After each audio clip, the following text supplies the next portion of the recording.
Hello and welcome to yet another YouTube video here on this channel. In today's video, we are actually diving into a goal planner task management application that I have talked about many times before, but this application seems to change a lot, and it has changed from the last time I tested it out, which means that it is time to do another video on it. It has actually been a little while since I tested out the application, so I think this is the perfect time to check it out. And as usual, we can start off with the pricing plan of this application, which tries to be like a goal planner and a little bit more as well. So let's jump right into it. And the pricing here, this is in USD. So currently I have an offer. That's what it's called. It took me a while. I have an offer which gives me some money off, but the normal pricing is actually $19 each month on the monthly plan, $9 each month on the yearly plan, and $6.50 each month on the 5-year plan. But with this offer, I'm getting it for $13 each month, or $6 each month, or five on the the 5-year plan. So you will probably need to pay at some point because it limits you. The main thing is that it limits how many boards you can have, and boards is basically how you would organize inside of this application. So you would pretty much need to quickly pay to get all of the features. Um, Basically, what this application tries to be is like a goal planner. It wants you to think in goals and not necessarily in like just to-dos. So you have life goals, which you then turn into yearly goals, monthly goals, and weekly goals. So basically, become a full content creator means that I need to film 50 YouTube videos, for example, which means that I will need to film 5 YouTube videos and so on. So basically, you start with a goal and you break it down. You can also drag things back and forward because these are boards, just like Kanban boards. So that is the basic idea of the application. That is the goal planner part of it. I've done many videos going in depth on how every thing in here works, so I won't go too deep into that. But basically, you have something called horizons. You have your hours, which is your calendar blocking. So I can drag things into here and block some time, like this if I wanted to. So I will put this here, and once it's done, I can check it off right here. You have your days, which basically gives you this week view. You can drag things back and forward. This is the daily planning part of the application, and this is actually quite new. We did not have all of this ability previously, or it was at least not as simple to see. Um, how you would get into this like Kanban week view or into your calendar. So I like that they have improved that. It makes the application a lot easier to use. You then have your weeks. So let's say I had 10, 15, 20 tasks that I wanted to do this week. I could put them in here. Then you have your months. I can drag things back and forth. So let's say I didn't need to film 5 YouTube videos this month. Instead, I need to do it in September, or I can add new tasks from here. So this is the monthly view, and you can also have the yearly view. So here you can see some of my yearly views. I can drag things back and forward. All of this is from previous videos I've done on this application. I've also actually tested it out a little as well. So that covers like the basic planner part of this, but you have something called the calendar, which just gives you an overview of the calendar. I can also add tasks from here. So I can add a new test task from right here, press enter, and I have a new test task on the 10th of August. So you have a more calendar view, but you also have like your yearly goals, your August goals, and your life goals. So this gives you the overview. Think of this as like your calendar to get an overview of everything. I can also add things into my weeks from right here. This is also a new feature, which I am a big fan of. I like this overview idea, especially for the weeks. So I can just add things into my weeks. Then you have your progress. So this actually just shows you what you've done, more like a logbook of everything that has happened in your workspace. This is also a new feature. I can also filter things. This can be great if you work in a team, because I think this application allows you to do that.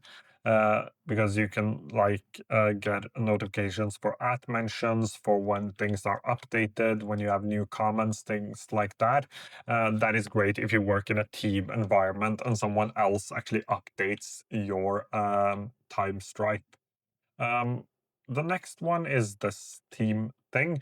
This is supposed to be a team space, I think, but I haven't fully figured this out yet.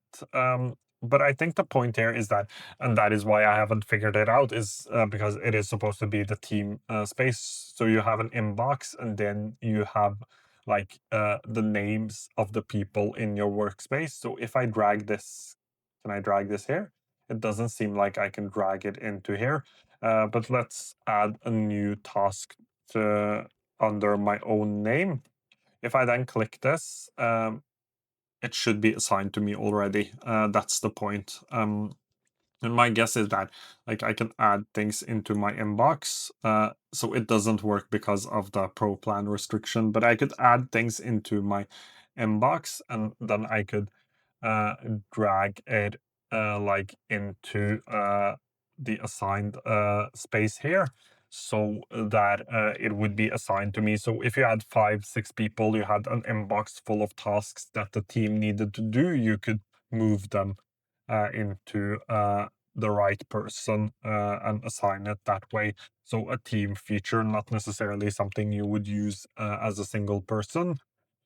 Then you have your insights. This is basically statistics of what you've done, like task created, how many you've done, how many are updated. You get to see when things are updated and changed. And you also get this view right here, heat map view, where you can see how many things are done, and you get a lot of statistics here. This is fun if you like a little bit of gamification. You have the gallery, which is basically templates, and this seems to be a little slow to load. It has been like this whole day, but you have like GTD, you have 12-week year goals plan, you have agile meeting, you have project templates. A lot of these are for teams, but you have like strategy, you have team collaboration, you have business, you have personal. There are a lot you can choose from, but as I said, this is a little slow. These are basically templates. The last thing is called climbs, and these are basically challenges to help you improve. 30 days of coding, Zen mode, 12 steps to launch a business venture, 30 days mindfulness challenge. So basically challenges to help you with things. 75 hard, and also beat writer block in 21 days. So a lot of challenges here, and you can choose from strategy and management to productivity, creativity, mindfulness. There are quite a few to choose from. So basically, how I would probably use this is these boards right here. You can use them for watch later or reading lists, or you can create new ones for like meetings. I would probably have an inbox. And maybe even a Kanban board style. I don't think I can add anymore. Oh, I can. I think 3 is the limit on the paid plan. Uh, because the reason why I'm saying that is because uh, back when I first tested out the application, if you used templates, you could actually use as many boards as you wanted, but you couldn't create your own. But as long as you use the templates, you could actually create as many as you wanted on the free plan. I don't know if they fixed that. Let's say I wanted to write a blog post a blog post like this, enter, and then I could schedule this. Let's just assign it to myself and let's schedule it. Let's put it in the week here. And then I could drag it back and forward here. I would probably have an inbox as well. I could probably use the backlog for that, and just add a lot of things in my backlog and then move them as I go. So I really like the idea of this application and how everything is integrated together. Having having this like Kanban board, which is then again integrated to your calendar, because now it should show up in here and you can drag things and change it up. So let's say I decided that I wanted to do this on the 9th of August, and then if I go back into my board, it should change that to 9th of August, and I could drag it into my to-do because that is something I'm going to do this week. So I really like how everything is integrated. The issue I have with the application is the pricing plan, and I didn't dive too deep into the features you get with the pricing plan, and that is simply because the pricing plan here, it limits you, but there are workarounds, as I mentioned. There are actually quite a few workarounds that you can use, but basically, what you get with the paid plan is like unlimited goals, calendar integrations, unlimited boards, unlimited lists. You get sub goals, you get file storage, so a lot of things like that. But there are workarounds here. Like the app says that dark mode only works on the pay plan, but you just saw me using dark mode. So as I mentioned previously, there are workarounds for the paid plan, but I think the application is really interesting, and I think they've improved it a lot since the last time I tested it out, and I think it is now generally a better task management tool than it was. So I am definitely a big fan of this. I think that covers today's video. If you have any questions, feel free to leave them down below. I will try to get to them as soon as I can. Thank you so much for watching today's video.